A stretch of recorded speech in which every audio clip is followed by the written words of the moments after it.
Everyone say hello. Hello. Hello. Welcome to this 48 kilohertz test of the Belligerent Beavs Podcast. I should probably talk normal so that JP can get an accurate reading of if it sounds good or not. Yeah, and not thank yell you. in my 1920s broadcaster voice. I'd appreciate that. That is Yeah. one of my favorite voices, and I don't have that many of them. We made it. Now a baby is crying. Can Zoom do something about that?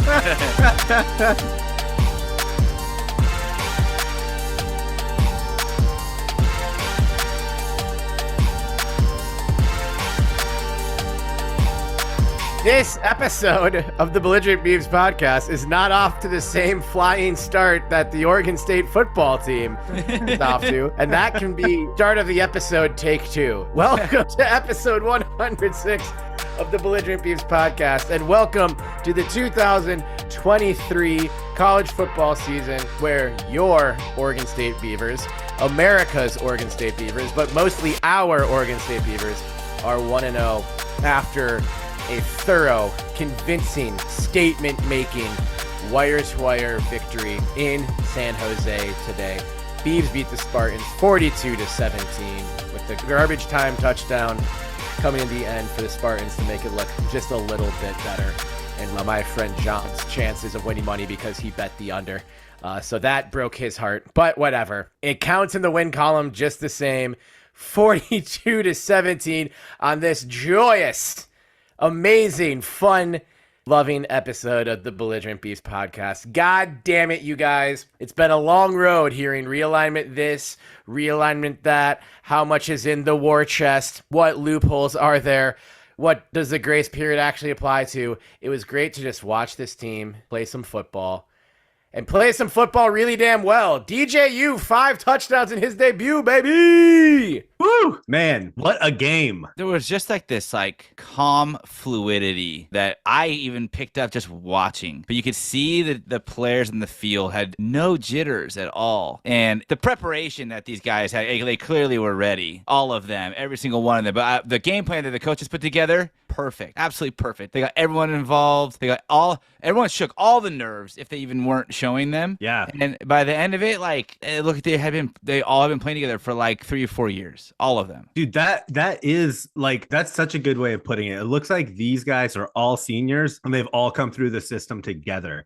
One thing that I saw a lot of on Twitter and in our spaces was people talking about how the offense just looks different. It obviously starts with DJ, very calm. But I think the one thing that I took was how much better he made the players around him, especially the receivers. I think he was almost coaching them as the game was going along.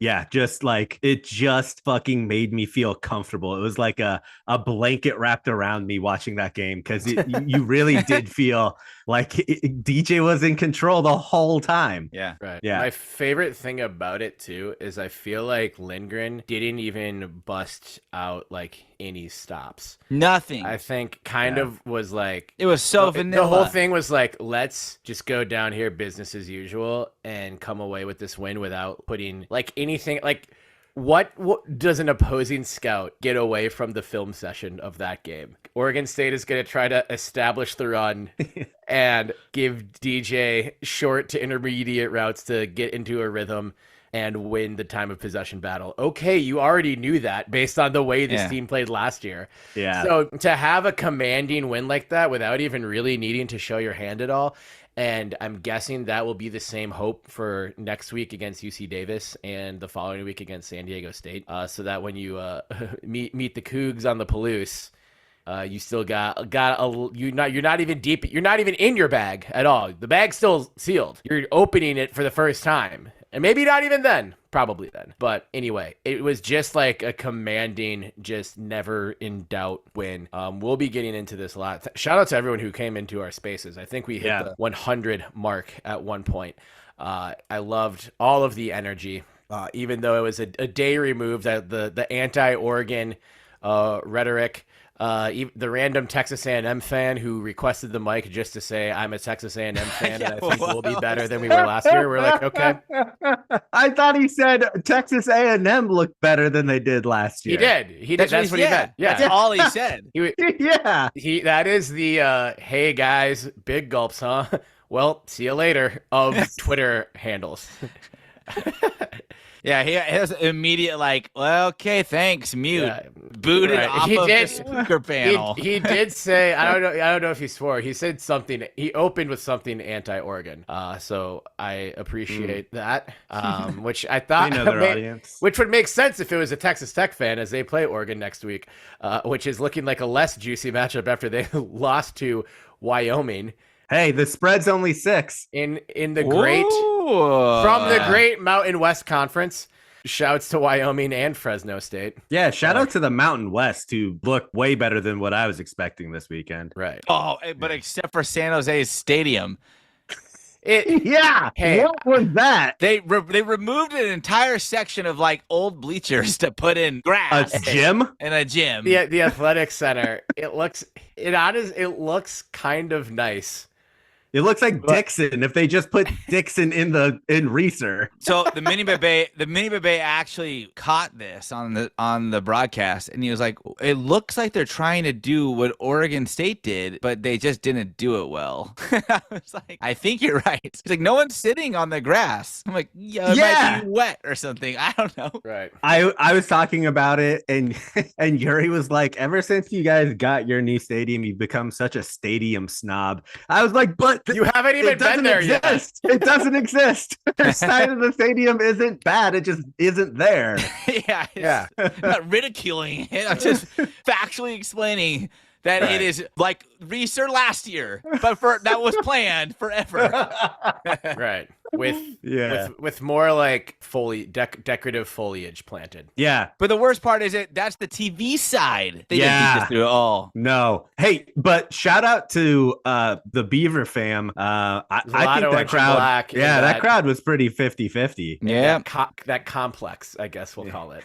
Hey, and shout out to that lady that walked by my house wearing a "We Ain't Done Yet" shirt. Oh, yeah. One of our first merch drops years ago. Yeah. And shout out to Dick Vermeil, who San Jose State alum, who is there being honored, who is wearing a Pro Football Hall of Fame polo, but had a Belligerent Beef shirt on under it. Sources are saying. Yeah.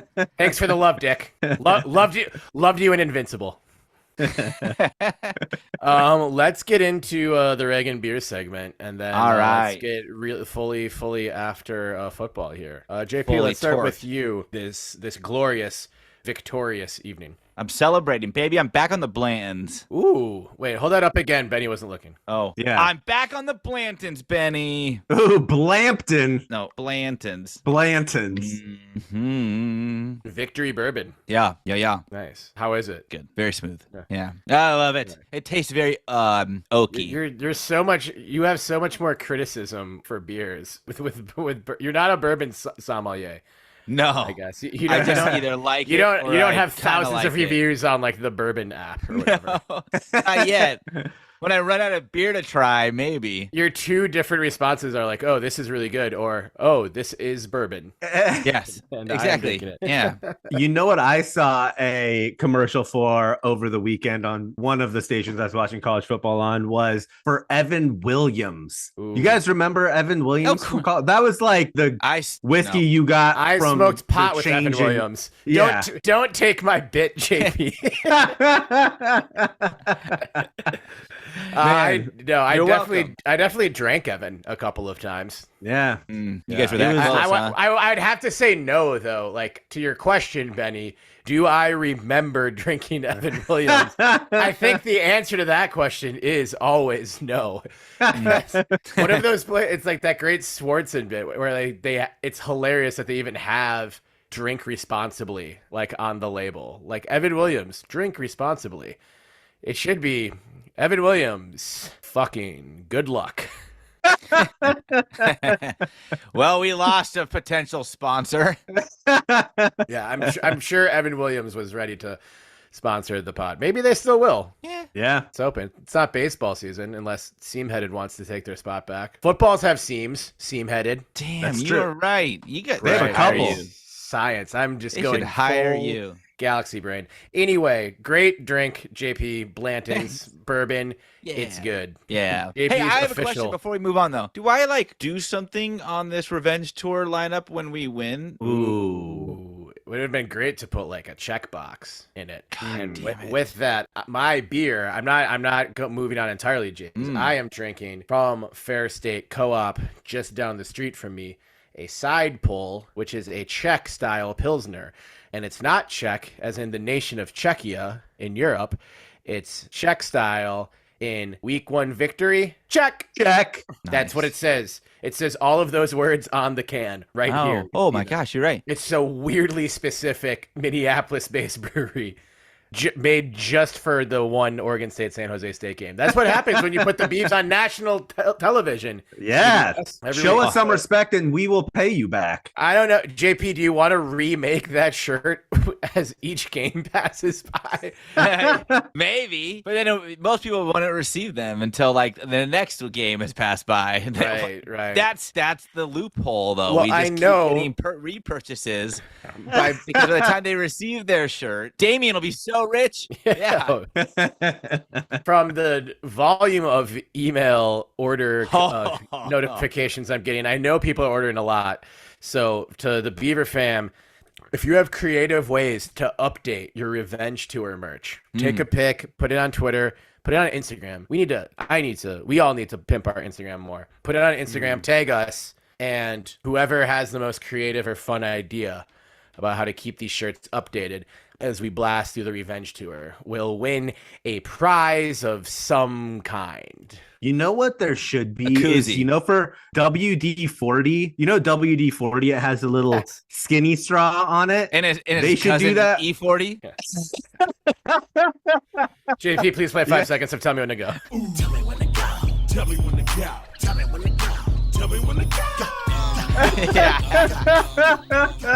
That's so funny.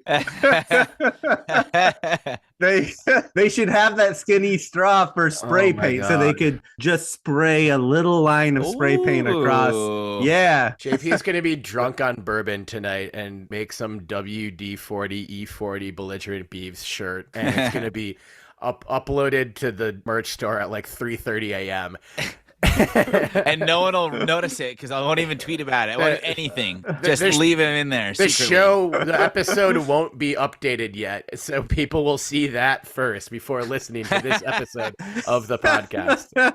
Hey, but we should get out those deli sandwich t-shirts. Ooh, Speaking of sandwiches, Benny, what is your advice? What is your advice? And also a vice that I am sure will have you hankering for a sandwich made by DJU Youngalele while he was just hanging out in the pocket later this evening. Yeah, he's actually still in the pocket right now. He's making my 5th ham sandwich as we speak. Right. Yeah. I was trying to see what the brand is for this weed that I'm smoking. It just says sativa in really big letters and a big X over it. It's pretty good. And my advice Sativax. A great kind of vax.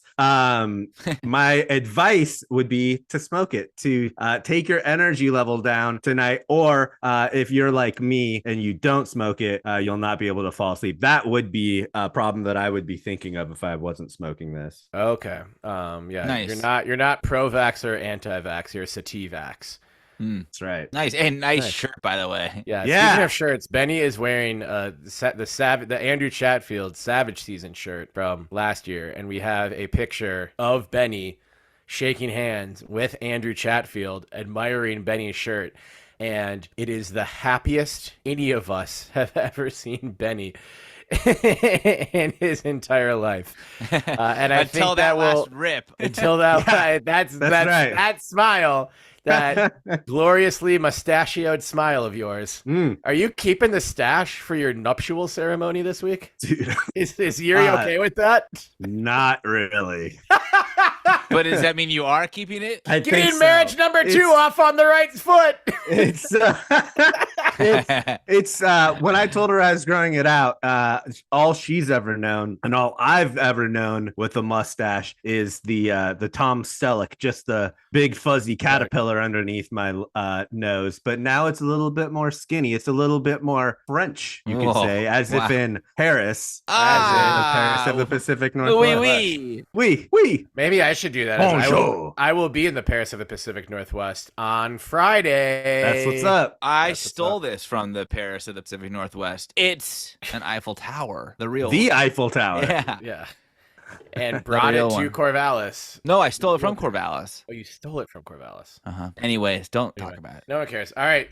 Cheers. Hey, To W Jonathan number one. Smith and you magnificent fellows. Can you go over our predictions for game one? What scores did we have? I believe I can. Yeah. I was thinking about Benny's. mine today. I don't actually remember what I said. Benny, Oregon State win 41-24. JP, Oregon State win 42-31. Terry, Oregon State win 37-17. So JP had Oregon State's correct score. I had San Jose State's correct score. We both sold the team short a little bit and predicted they would. And Benny kind of win split the diff. by less than 25 points, which is what they won by. But what did I say? Are you only keeping tabs on scores? I'm pretty sure I said this was going to be the DJU statement game. I don't have the transcript of the episode in front of me. You don't remember I it? didn't write that down. I believe you did say this would be a DJU statement game, which fresh in my inbox is exactly what John Canzano just said in his latest post on the Bald Faced Truth. So you were right. If Canzano says it, Well, he gets it from us. he gets it from us. Yeah. That's famously where he gets his stuff. Yes. His stuff that you like, listener. If you don't like it, that didn't come from us. Well, maybe that's a good place to start. I think DJ is obviously was the one player that the vast majority of the Beaver fam took note of. All eyes. And we can get back to DJ, but other than him, who were you guys most impressed with during that game? Ooh, I feel like a lot of the guys on the defense were standing out to me. It'd be hard to pick. I mean, maybe Mascarenas Arnold, but I just don't want to label one person because, especially on the individual level, the improvement was off the charts. Unbelievable. There used to be a lot of scheming to get some of these guys to like team up on different assignments and holes and everything else, and it was very obvious that there was a lot of growing to still do on the defensive side of the ball. But these guys were out there just making names for themselves by themselves. We didn't get a ton of pressure on the quarterback, but we were definitely playing in the right position for the play calls. I mean, they were sitting back too, just like we didn't put the pressure beat on us with your arm, purpose. Cordero. But when we were trying to get pressure on him, these guys were fighting hard. And then if, we had to get something, in between the lines of like the, 5 and 10 yards down the field, normally we'd have one missed tackle, one arm tackle, something, unless it was a gang or team tackle. Like it never was a sure thing. And that was very, very rare this game on a crafty and elusive offense that normally would burn us. So I don't really want to like pinpoint on one guy, but yeah, Mascarenas Arnold was kind of everywhere, making big plays. So I'll say he was. Yeah. What about you, Terry? One player on defense, stuck between two of who I want to shout out first, but I'll go with Jaden Robinson because a lot of attention was on the corners and a lot of questions. How will this team respond to losing Rajon Wright, Alex Austin at corner, and then also Jaden Grant in the defensive backfield?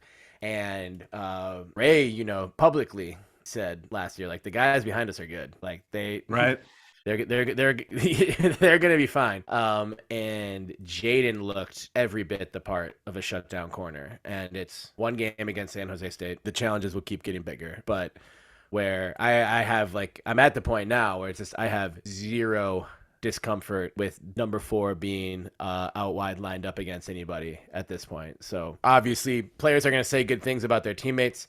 Jaden looked good last year when we got to see him. Was a good special teams player as well, but he didn't let anything by today. So having Jaden Robinson turn in that kind of performance at cornerback, I think Beaver fans can feel a lot more comfortable than they did about the cornerback position going into today. 100%. And I thought it was really telling of how Bray, the game plan really relied on the secondary being shut down, right? Like not putting a lot of pressure on the quarterback, and really designing sort of that front seven to be more contained than coverage or rushing. And that put a lot of pressure on the safeties and specifically the corners. And I can't remember a play where our guys got beat. Like San Jose State, credit to them, their receivers made some really, really good catches. Right.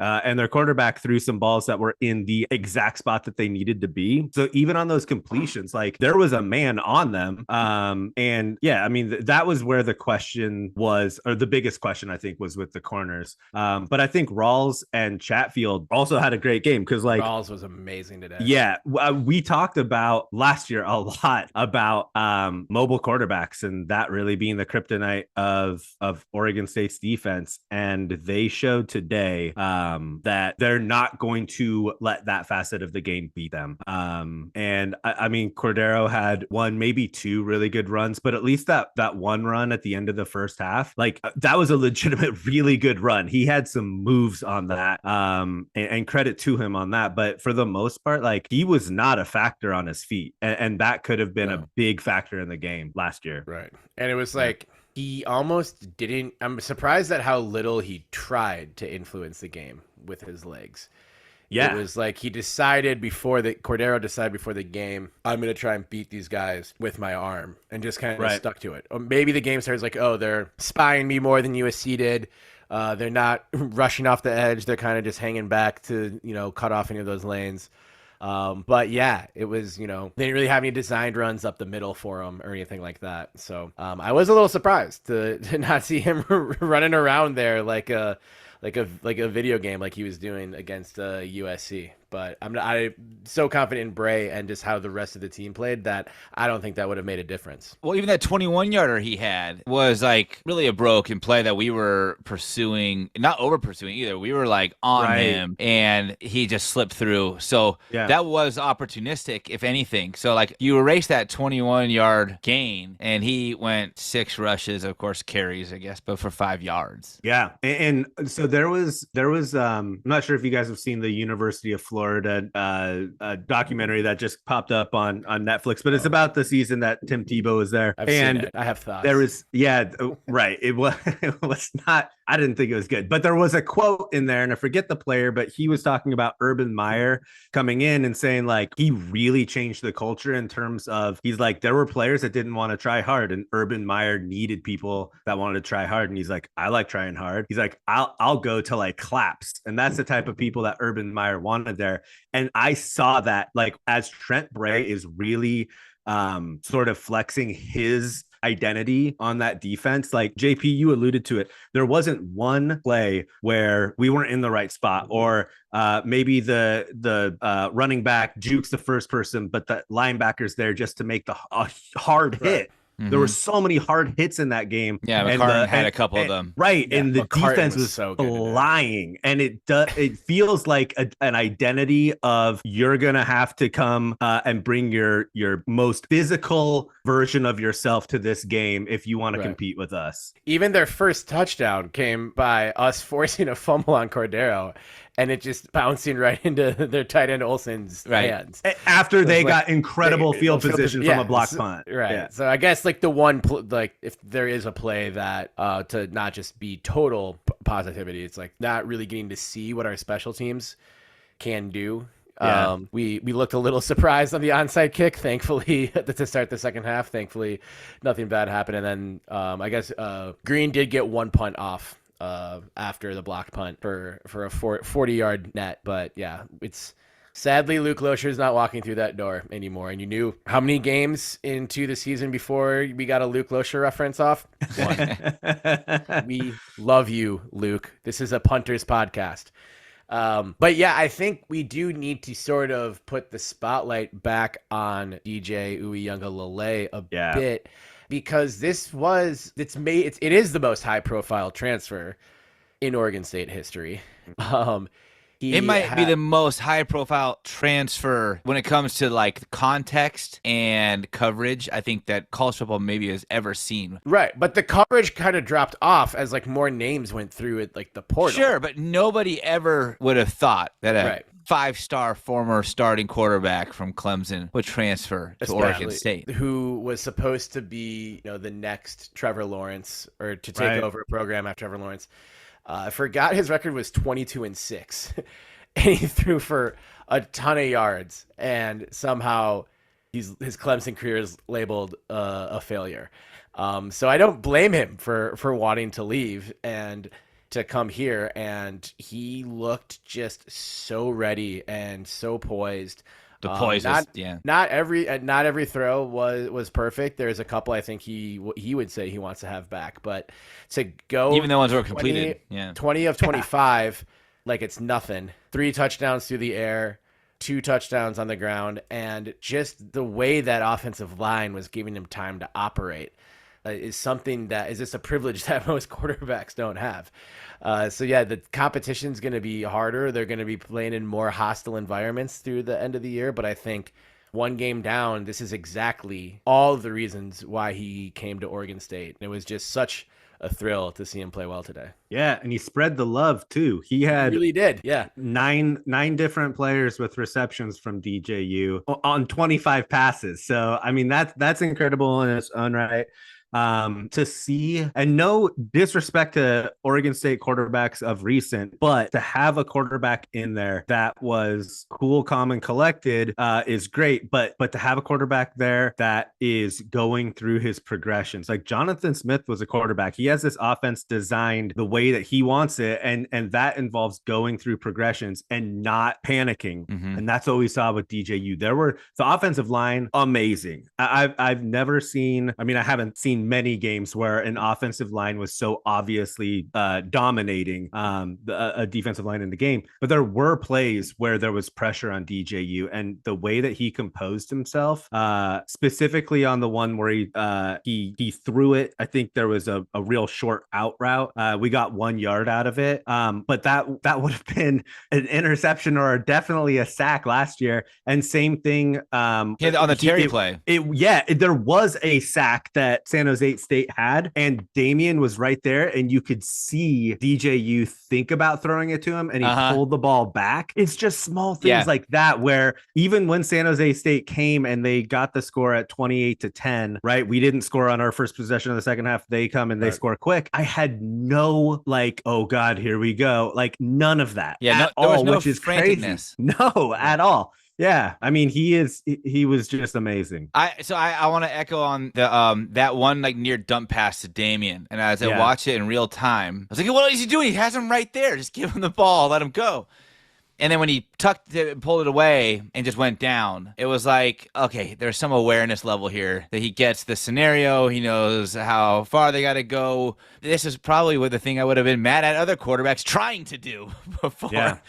So I kind of ate a little crow, and I was thinking, all right, that was probably the smart choice. DJ looked great. He looked composed. He looked poised. He looked calm. All of the things that Jonathan Smith needs in a quarterback, he delivered on every single item. But it was heavily because of the offensive line. But this is double whammy here. When it comes to the kind of performance that DJ was still able to put on as the game progressed, that is sheer talent and nothing but that, because the receivers that we have are the same as last year. Yes, they're better, but they were good last year. It was just hard to get them the ball. And the offensive line, also good. But what we saw in the second half was San Jose State was done rushing the quarterback. They were not going to do it anymore because it was not working because of the offensive line. Now, if they kept all their front 4 or 5 hanging around on the line of scrimmage, then that'd be one thing. But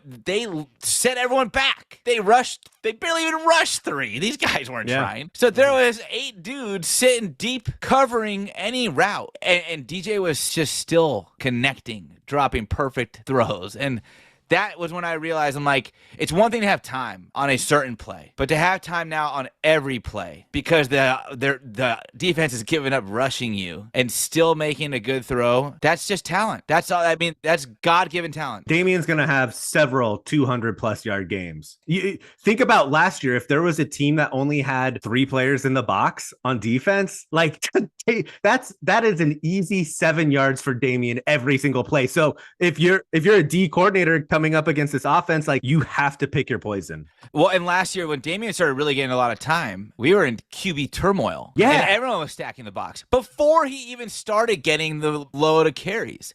Right. So that was what kind of stifled, Fenwick at that point he's like, where am I supposed to go? Yeah. And so Damien comes in as a bigger back. All right, fine. Well, let's see if he can, fall forward for a few yards. And that was like we were like, oh, the best thing about Damien being out there is he'll fall forward for 2 or 3 yards on every play. Yeah. But yeah, he still was carrying eight yards today on every carry. I was going to say, Benny, automatic 7 yards. Damien averaged 8.1 a carry today. Right. Yeah. I think just on more things, like we mentioned, Benny mentioned that EJ spreading the love, 9 different players catching the ball. All of those 9, 4 of them had receptions of 20 yards or more.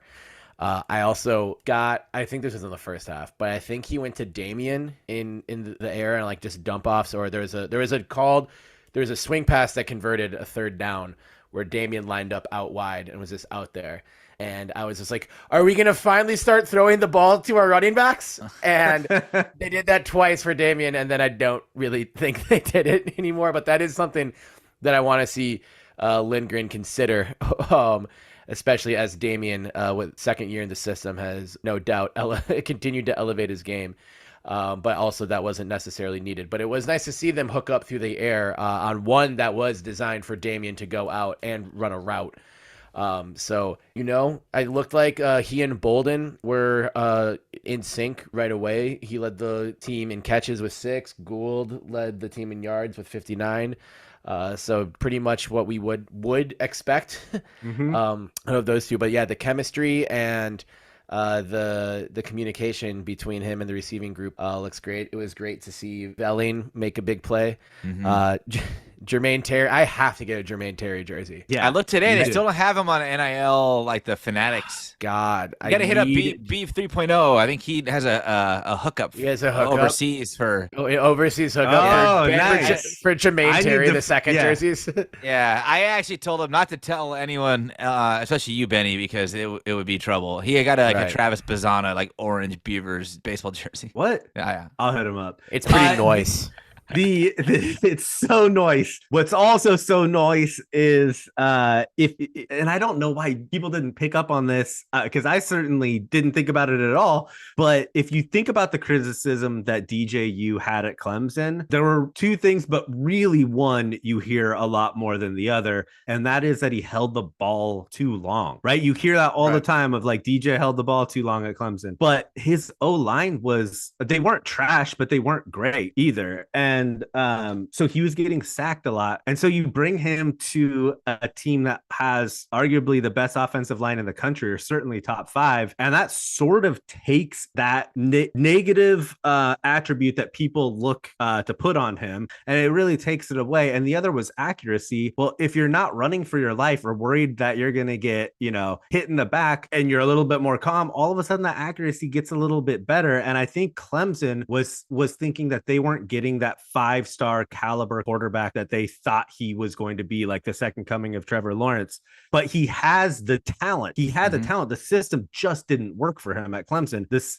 And you heard that a little bit. I now know what people that were saying that mean, where this system fits DJU so well, and this system needed somebody like DJU. It is like the most symbiotic relationship of a player coming into a team but they're puzzle pieces that fit so perfect with each other. Yep. Well, after his Heisman ceremony and in his first overall draft selection, everyone will look back and agree, Benny.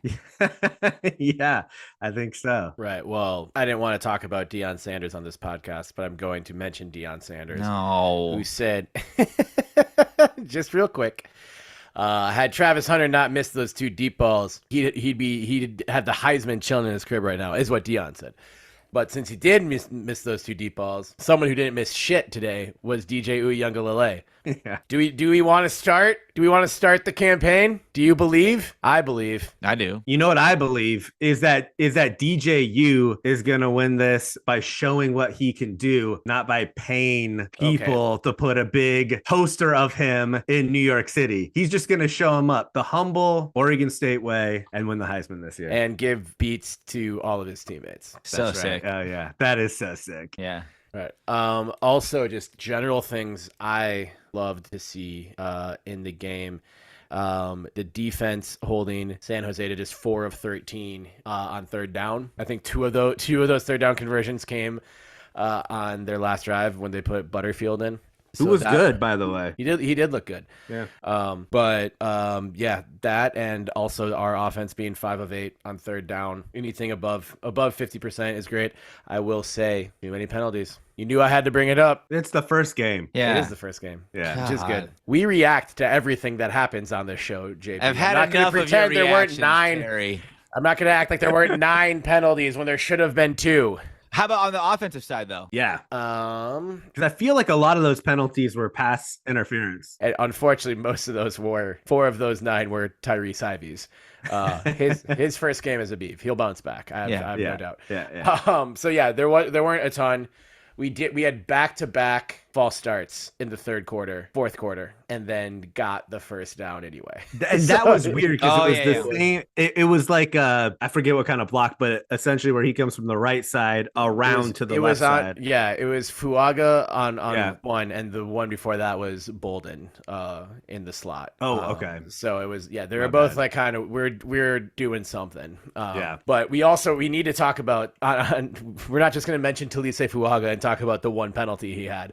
He also, in the first quarter, got out in space on a pull and blocked the hell out of a cornerback.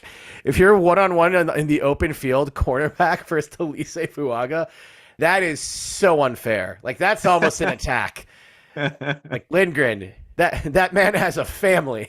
But yeah, he showed his athleticism, so it's a good offensive line, but it's also a unique offensive line that has a ton of versatility. And on Travis Hunter, Mr. Two-way player, as you are known apparently. How about our two-way player? It's not Jack Coletto. He's in the pros now. It's one Isaac Hodgins, defensive tackle and fullback extraordinaire. They said the fullback position is dead. It's not dead. It was just resting.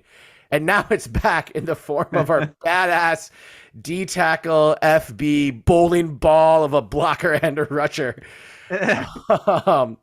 There was one where he was about to get a guy on a block that, and I think Damian just kind of ran past him and like didn't need it. So the guy just like dodged Hodgins, but it was about to be a pancake.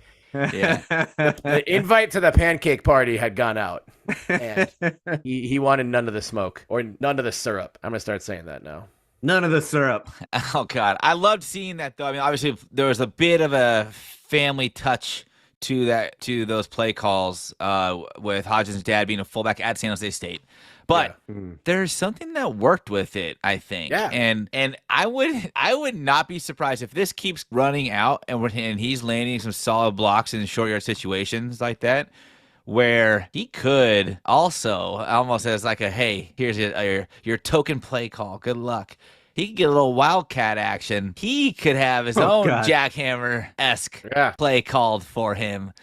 We'll see. I think we'll see. But I do think that this will be something where we don't have a traditional fullback on the team, of course. I think with our style offense, it's not totally necessary. But as you've even seen in the NFL, there are a lot of teams that utilize a fullback or a backup tight end as a fullback when in short yardage situations or when they just need to open up a lane and mix up the blocking schemes. So I think it will be something we see a lot this year, to be honest. You know what play San Jose State ran that I really liked was where they had the two tight ends motion back towards the center, and they ended up right behind the quarterback when he snapped the ball, and then they pushed him forward. It was like third and short, and Hodgins could absolutely be involved in a play like that. I mean, Yeah, he can lift up pretty much everyone but DJ. I don't know if DJ needs it after seeing him do a couple QB sneaks. But yeah, I mean, he can be utilized in a bunch of different ways. And Smith and Lindgren obviously are, very good about finding those specific niche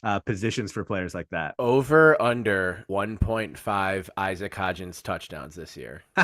Offensive, defensive combined. Over. Taking the over? Yeah. What I got to the lose? I have nothing to lose. I'll take Except for $100,000. We just bet on it. all right. But you took the same thing. I did. So So who gets the money? we both We both win just it. money. It just appears. Love That's this. that's what we're gonna We'll be in tracking. Vegas soon. We'll just Isaac Hodgins Nice. touchdown tracker. 1.5 is what we need to beat for this Nice. season. Does it feel like we just have so many weapons on offense? Like DJU aside, the amount of weapons that we have on offense, the tight ends, the receivers. But they moved Riley Sharp to tight end this year, so now we have 4 tight ends we're comfortable with getting the ball to, and he looked pretty good on that 22-yard catch he had from the young man Aiden Childs late. Well, and it just like every single Beaver season, good, bad, in between, is like, this is good as long as nobody gets hurt. If somebody gets hurt, this could be really bad. But Yeah, like the amount of depth that we have. No one get hurt every playing position, football, please. Yeah, it's pretty crazy. It's pretty crazy. Absolutely. Hey, Fenwick, man, I gotta give Deshaun Fenwick a shout out. Flowers for Fenwick. He actually looked, I think maybe the best shape I had seen him. Yeah, I don't know if it's just that number 1 looks good on him too. That he gave the 5 to DJ for. Yeah. Number 1 always makes you faster. He looked like he was a little more like, fast on his feet, a little quicker, and he stayed upright a lot more than he was last year. And I think maybe it's just strength or the weight and balance and carrying the load, but he definitely didn't go down as easily as he once did. And I just think all around he looks like he has the potential to have a lot of huge and impactful plays for us this year. He was also playing hurt for a big chunk of last year. Right. I'm not talking about later in the year when he was just hanging on because we had no and he still looked pretty damn good in the Vegas Bowl when Damian had to leave early. Yeah. Fenwick had a 100-yard game that day. Yeah. Hopefully they both stay healthy. My heart did skip a few beats when Damian went down in the second quarter. It was just a cramp, and he was back out there pretty soon. But I was still just like, no. I know. I texted I don't even want to talk about this. Okay, I don't want to talk about this because it happened in the game, JP. Dude, I know, but I'm talking about the fear of what the worst case scenario, and it is such a Beaver fan tendency because we've had to deal with it. We've had to go through it all. I think that's into every fan tendency. I don't know. I think, and like Benny was saying, because of the fact our depth was never always that strong at critical positions at any of the times that we had a chance of really breaking through the noise and having like a historic season. It was like, but it all kind of hinges on this, And then almost every single time, the thing that it hinged on, they got hurt or like something happened. So I had the same thought, and I don't want to think about it. Not just Damian, but even there was a moment where I was like, well, hope that DJ doesn't get hurt because he's playing really well. That is not. We shouldn't be thinking that way. We shouldn't even have to deal with that. We should be looking at it the way Benny just was talking about and saying, we have depth, we have talent. I love Damian, and I hope to God he doesn't get hurt. And I was very worried that he might have gotten hurt. But I also didn't trust Deshaun. I trust Newell. I just think Beaver fans, let's try to be a little more zen in looking at how much our program and the depth within the program has improved. We'll be okay. No matter what happens, just remember, we will be okay. Talking about depth, shout out Aiden Childs for his first ever drive as a college football quarterback results in a touchdown. And he looked not like a freshman in terms of his decision making. He did not look like a freshman. No. Not at all. Yeah, that JP, shut up because you're going to yell at me for this. So preemptive, shut up. He was playing San Jose State's second string offense, which defense. I'll shut up. And I don't know, you second string defense, but he looked good. He looked comfortable. He looked in charge and in control. So that was great to see him get those reps out there. One other thing, I know I'm bouncing around a little bit, but one other thing that I wanted to mention. This is the seventh one other thing, but keep going, Playboy. was DJ. His decision making ability was obviously great in the throws that he was making, in the reads that he was making, especially the reads pre-snap that he was making. But there was one play that really got me excited, and it's where he dropped back. He saw what the coverage that the defense was playing in, and he saw a hole and took it. And that's different than a scramble, in my opinion, right? Like a scramble is where the play breaks up. There's no one that's open. The coverage is really good. This is he recognized an opportunity and he took it. And I think that's so telling of the type of quarterback that you want. He's going to exploit what the defense gives him. And that's why it felt like we were watching, in a way, an NFL team march down the field as opposed to a college football team. That's why we are not seeing those gimmicky plays that maybe we've seen in the past to get sort of an edge on the defense. Like, it truly was just a methodical, warm knife going through butter. It was just beautiful to watch. And I don't want to pile on, but like 2-3 years ago, like we've watched Chance Nolan use his legs a lot. And we were like, that's the thing that's going to help our team. It's this semi-mobile quarterback who has a pretty decent arm, all right, accuracy, but if it all falls apart, he's got the legs and he's not afraid to go use them. And then all of a sudden he stopped using them. He just wouldn't run. He just would go down, right?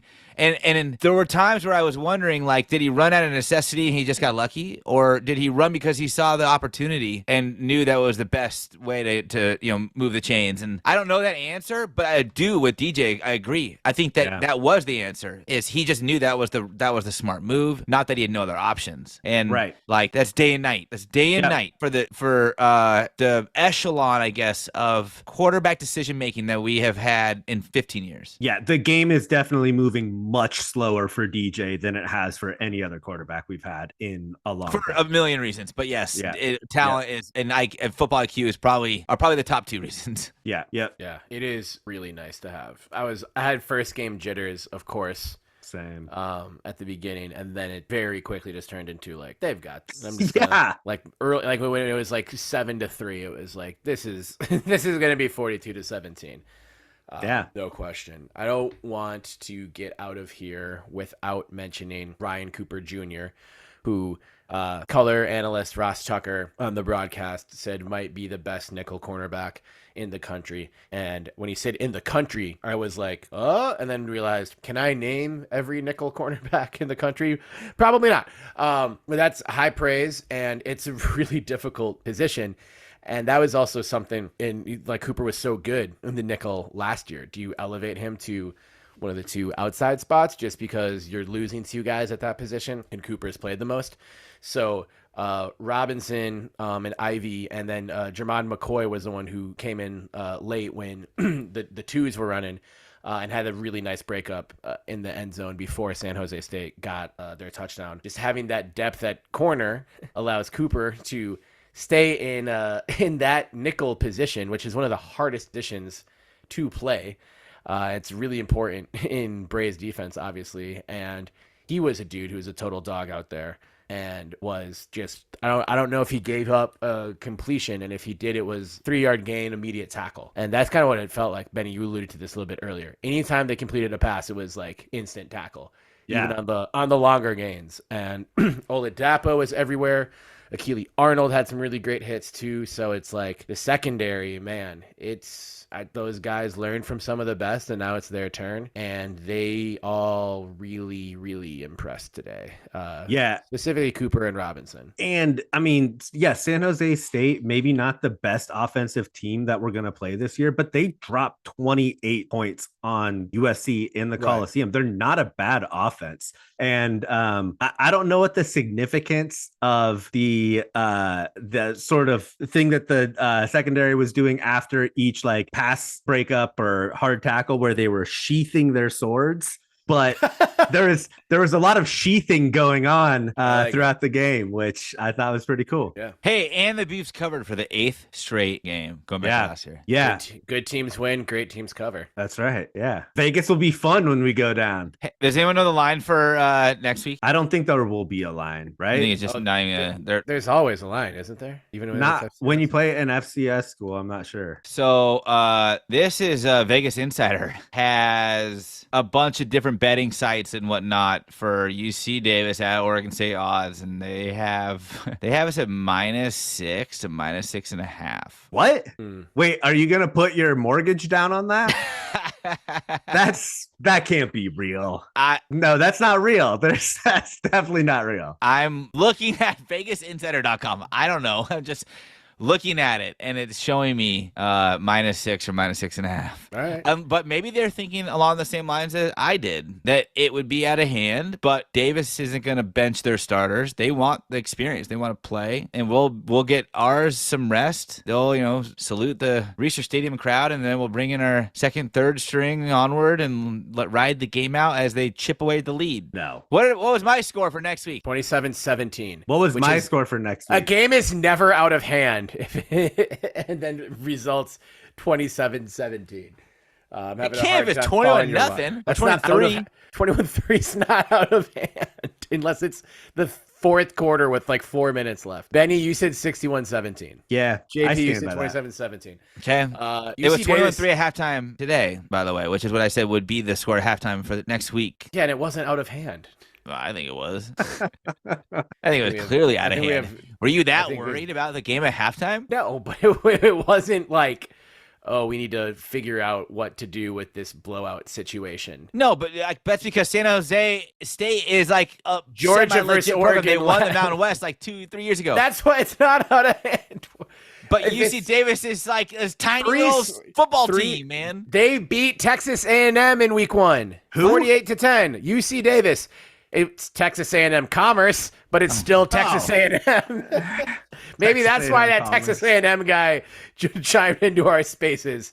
Too bad Texas A&M Commerce couldn't have taken Larry Scott's place. They sound like they'd be pretty good with money. UC Davis beat Texas A&M Commerce by a final score of 48-10.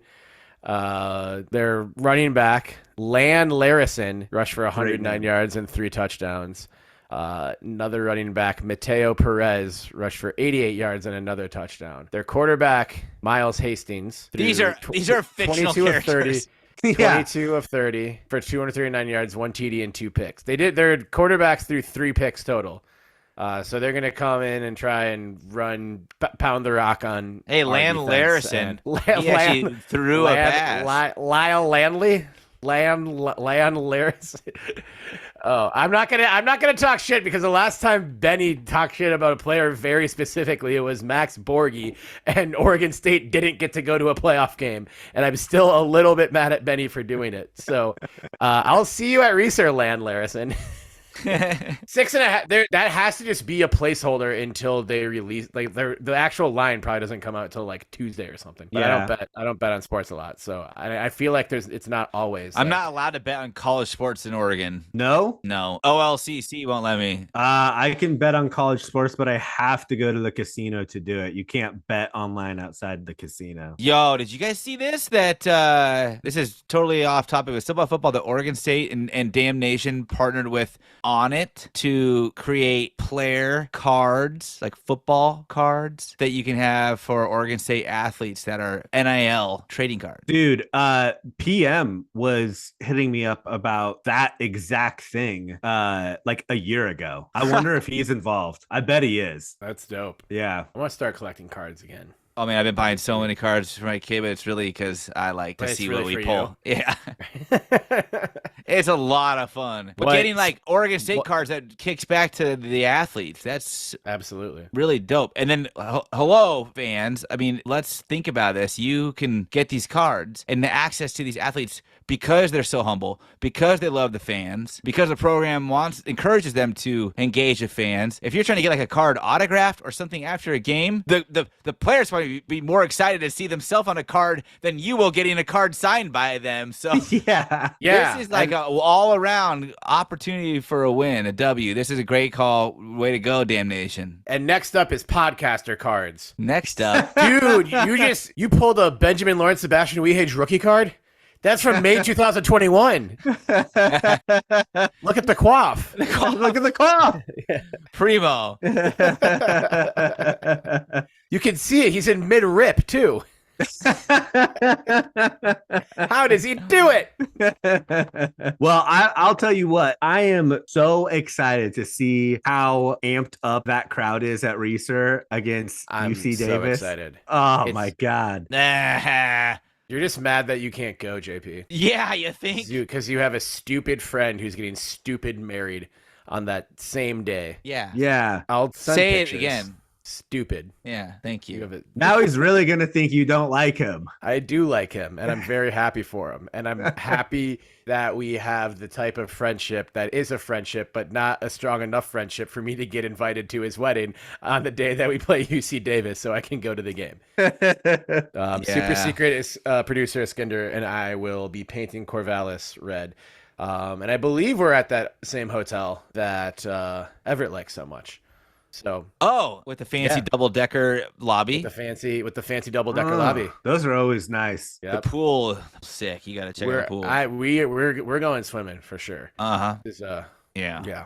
It's only two. Can't remember the last trip to Portland or the trip out there where I'm flying into Portland and then spending 0 time in Portland. We're going straight to Corvallis and then it's straight back to the airport on Sunday. Nice. And I'm ready.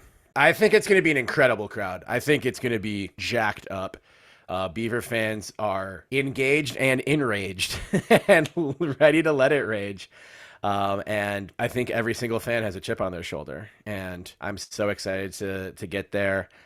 This will probably be the earliest I ever go to a stadium in my life.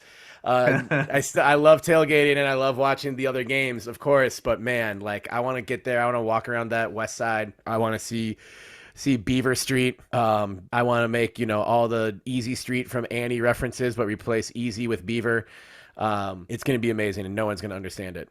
But you guys are gonna love the stadium, man. I cannot wait. It's so exciting. This is like a land grab moment, and I don't want to say this out loud, but like I'm going to. You have to get there and just plant a flag, either in the terrace or on Beaver Street. But it's either way because of the fact that it's now a full concourse. The urgency to plant a flag, do it, plant it. You're right there. I won't be there. It's up to you. So please, and tell them where you're at. Quick question, and I think something that we may be overlooking. When they first announced this new West Side and started talking about a lot of the amenities that they were going to have, didn't they say that they were replacing all of the lighting at the stadium so they can do really, really cool stuff with the light? They did. Yeah. That will be exciting. So shout out Sarah O'Connell, and she's been asked this, I think, a couple times on Twitter X. And she's responded with just, the facts and they are not colored LEDs, but they are brand new LED lights throughout the entire stadium. There is LED ribbon banners around the sections, the section dividers throughout the stadium. Those can do all the colors. However,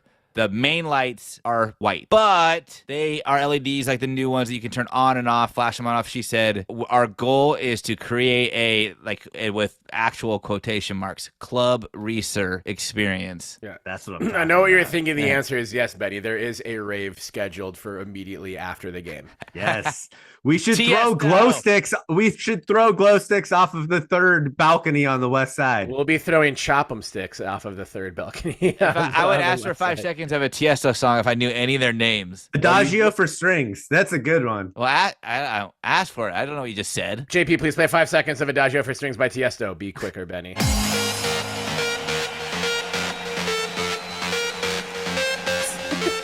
You're like the guy, and I think you should leave stealing my lines. No, I'm not stealing lines, Benny. I'm just here for the zip line. It's the only line I'm stealing. Aww. JP, you really need to watch. I think you should leave so that you can be in on this other language that Betty and I have when you're around. Okay, who else?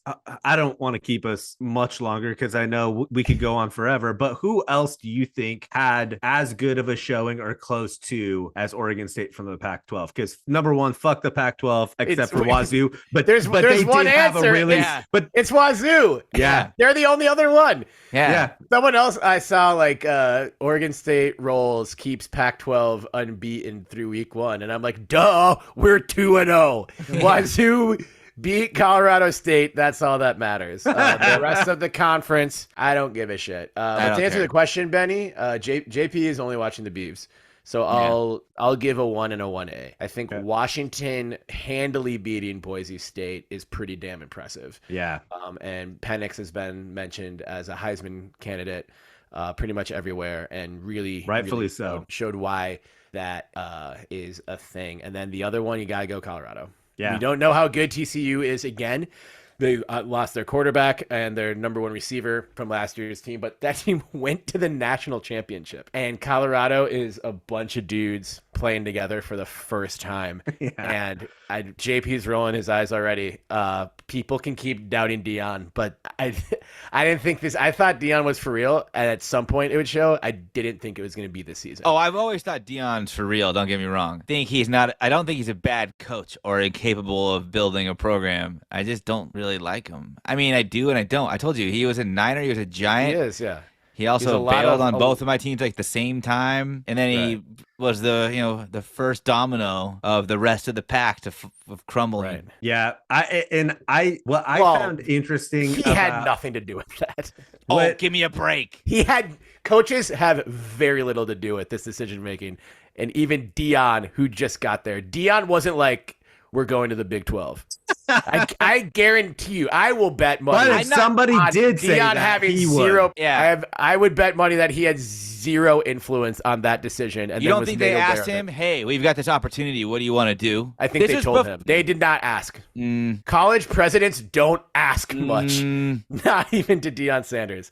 I guarantee you, they gave him an opportunity, and he could have, if he reacted poorly, it would have been the same. I don't think, and also Colorado wasn't the first domino. USC and UCLA were.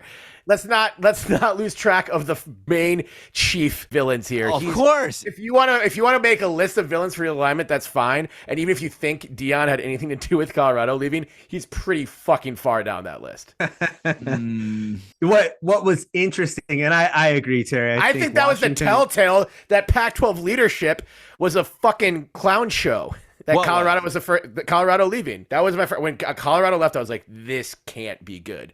And then it turned out that we didn't have our fucking beavs in a dam. I use that now instead of saying ducks in a row because fuck the ducks. Oh, nice. I like that. Beavs in the. We always have our beavs in the dam, though. We always have our. We always have our beavs in the dam. We don't never not have our beavs in the dam. Yeah, having your beavs in the dam. Anyway, to answer your question, Penny, the two most Zoin teams from the pack outside of Oregon State this weekend, Washington and Colorado. Colorado will be ranked next week. Yeah, I think they should. Again, like you said, like week one is silly. You don't know if TCU has a huge drop off or if Colorado. Right. I think it's Axum's razor. Like it's probably somewhere in between. These games do lie. The first week 0, week 1 are full of lies. What I find interesting, and I think is going to be an interesting storyline, is how Deion responded in the media conference after. One, you have to admire his confidence in his team, but he did treat the press conference as if they won a much more important game than what they did. Right. But I think it will be really interesting to see Colorado and Oregon State match up because their offenses and really the way that they play in general could not be more polar opposite with the scheme that we have. We just try to grind it out and they don't at all. Right. They go for the home run and they were hitting it a lot against TCU. Well, that's what he did at Jacksonville State too. So light in the trenches. I like our matchup with them, assuming that it's likely the same. And then I guess looking ahead for Pac-12, Colorado versus Nebraska next weekend will be appointment television. That game's at 9 a.m. Pacific time on Fox. I know we know JP, and but Wisconsin, you should watch the Cougs. You won't watch the Cougs take on Wisconsin in Pullman. That's a game you can watch. Is it on Pac-12 Network? Is it on CBS Sports Network? It's on ABC. No, they won't. It starts an hour and a half before the Beaver game. All right. Well, since JP just admitted he's a college sports podcaster who doesn't watch college football, I watch the Beavs. That's what matters, right? It is what matters. Yeah. So I'm a Beaver sports podcaster who watches the Beavs. Let's be correct. You need to be grinding tape on the competition. No, I don't. Can't have a life outside this podcast. We're X's and O's guys. That's what the people come here for. San Jose State score, and I got it right. You didn't. You got the Beavs score right. That's true. You predicted 6 touchdowns. They got exactly 6 touchdowns. And I predicted a DJU game. So let's talk about tape. I got it all in the brain, baby. Don't need tape. Cool. In the Well, heart. for those of you who still like fun and like college football, Cream is a great Substack that you should grab too, for free, for paid or unpaid, doesn't matter. I still like college football. I'm just not going to tune in and get these networks to be like, good, I'm glad we just put this chump game on and we got all these eyeballs so that we can pay the other schools that we Well, actually want to be a let's- representative of our network. Well, we can murder them, JP. I wish, but we can't. I will read your Substack. Thank you. That's all I wanted to hear. JP, please play 5 Seconds of Cream by Wu-Tang Clan. No! You have to. Oh, that's the first no I've ever heard. No, it's a second no. Oh. All right. All right. I get to do a replacement one then. Could you please play 5 seconds of Parked Out by the Lake by Dean Summerwind in honor of it being coming towards the end of summer, and in honor of our loyal listener, Alyssa Hogue, who loves it when we play country, and we almost never play country because we don't really listen to it. And Parked Out by the Lake is kind of a fake country song, but I love it. And I'm parked out by the lake. I don't even know who did you say sings it? Dean Summerwind. It is That is obviously not real. it's a dude's alias. I forget it's a country. It's like Garth Brooks has like some alias. This other guy has an alias named Dean Summerwind, which is a This pretty guy dope alias. definitely wears a like deer skin jacket a lot, I bet. Dean Summerwind Yeah. Yeah. and a cowboy hat. What would be the opposite? Like if you were like, I don't know, like the anti Dean Summerwind, what would your last name be? Like Winter Heat Troy Winterstorm. or Winter Heat? Terry Horstman.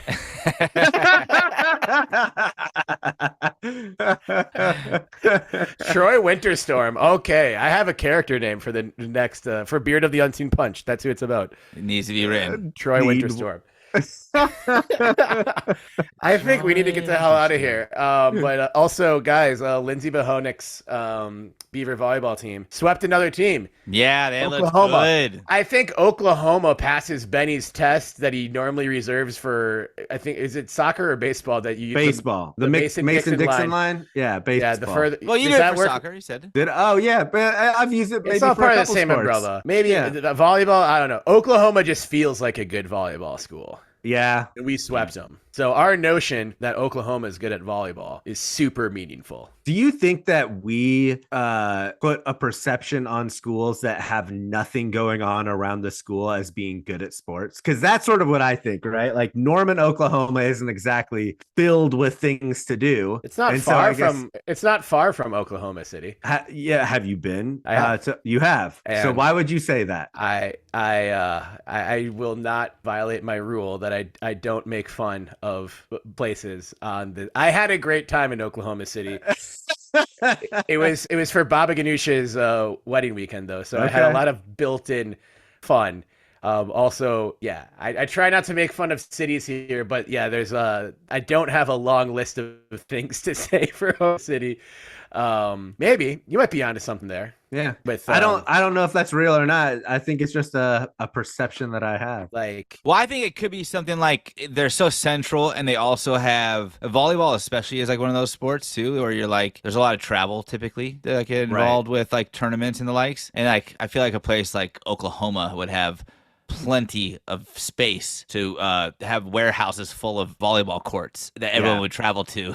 And then they'd be there and it's like, oh, Oklahoma is the sponsor of this tournament, and like then these kids start wanting to go play volleyball at Oklahoma. But I don't know. I'm just riffing, but Like Oklahoma Junior Legends Classic, and there's just Sooner logos on it, and it's like, yeah. exactly. That is potentially what is going to happen for Cal and Stanford, and not to dive into it, but that is the worst business decision in collegiate athletics ever, and will always be the worst. It's been one upped by SMU though for making a similar decision and foregoing TV revenue for 9 years.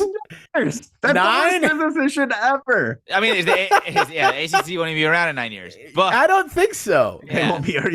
3 years maybe. Yeah, can we just hitch our wagon to this for the demise? That would be great, and we will. And don't pay us anything. Yeah, the ACC, Any Coast Conference. Yeah, that's good. That's fine, I guess. I just like that Cal's positioning was like, we are making the full share, but we're donating back 3/4 of it for 7 years. That's what they said? Yeah. Oh, man, that is some bad PR. Yeah, which is actually violation then because they're making the full share, they actually owe the UC system money for leaving money on the table that they actually had before that they sued UCLA to get. Wow. Yeah, So Cal it has was like really onion trying to levels be like a fucking hero stupid. in this, that they sued UCLA right away. So they went from doing what some select Oregon State fans wanted the Beavs to do and literally sue Oregon. Cal sued UCLA, and then just over 12 months later, they were like, we'll go to. Yeah, and we'll go for less money than we're making now and contributing to the UC system. And now they're in we have to debt up to donate their more money then. eyeballs. What? Okay, we can't do this. We can't do this right now. Thank you for listening to the 106th episode of the Belligerent Beavs Podcast on this glorious, victorious Beaver football Sunday. Ooh. Hey, prediction for next Saturday. We got to close with predictions. Do we always do that in the season? Yeah. It's been a while. Okay. I'm going to stick with my original prediction from the predictions episode. Beavs win 42-7. Find me on the terrace, baby. The Terry Terrace. Terrace Horstman, as my full name legally reads. I'll stick with mine too. 61-17. Yeah, big showing out. Find you in a vineyard in McMinnville, baby. No, actually, you're not going. No, I'm not. I'll be watching it with my dad, aka Santa Claus. Oh yeah. If you saw Santa at the Civil War, that was Benny's dad. You can find me in McMinnville at a winery, though, but I'll be the one whose face is buried in his phone screen watching this game and not the event actually occurring around him that I have to physically be. Are you sticking with your genuinely negative prediction? No. Okay. But it will be still close. I mean, not close in the game, but close to my prediction. I think what'll probably be, I'll say, 33-13 instead of 27-17. But I'm going to say that because of how, one, great Aiden looked as a second string coming in today. I thought there might be more jitters than he'd get his first exposure next week. And then, I think that he's going to keep it a little more out of reach, even though we'll see a lot of backup duty for the team. 33-13. Yeah. Nice. I shaved off 4 off theirs and added, 6 stars? 6. That's what we call 10-point swing. Mm-hmm. Mathematics. It's science, baby. Nice. All right. And also, mathematically, this episode has come to its conclusion. And my heart is still racing from how fast I talked at the end of the episode last week. So I think I'm just going to go at my normal speed. I blacked out. I don't even know what happened. But I recommend everyone listen to this part at 1/2 speed, because if you think we sound drunk now, listen to us at 1/2 speed. It's incredible. Or if you listen to the end of last week's episode at 2 times speed and just feel yourself escape from your own body at the mystery and magic that is happening.